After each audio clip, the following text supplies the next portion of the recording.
So we're back here with Eric. We've programmed the machine to read the basically domino strips. It reads the strips, which puts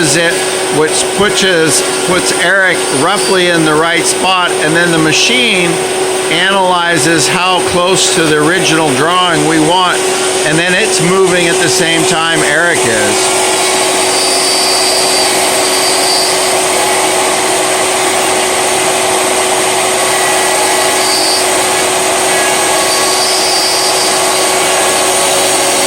So if Eric jiggles just a little bit away from the line, the machine takes over.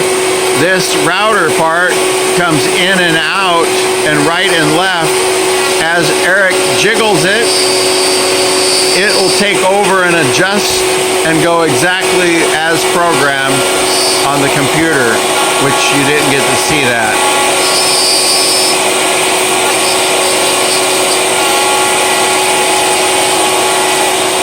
What's it look like now, Eric, if you pulled your machine up?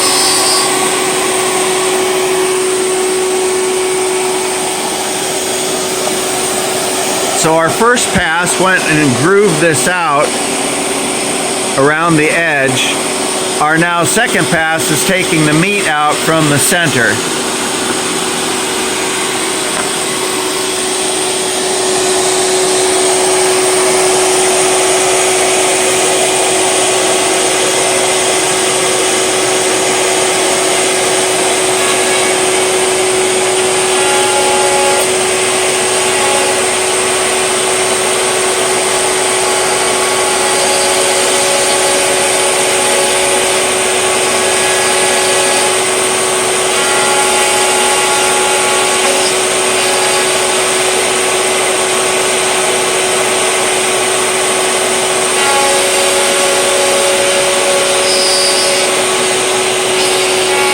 If Eric goes beyond the line that we wanted the cut to be, the machine will stop and pull up the router bit.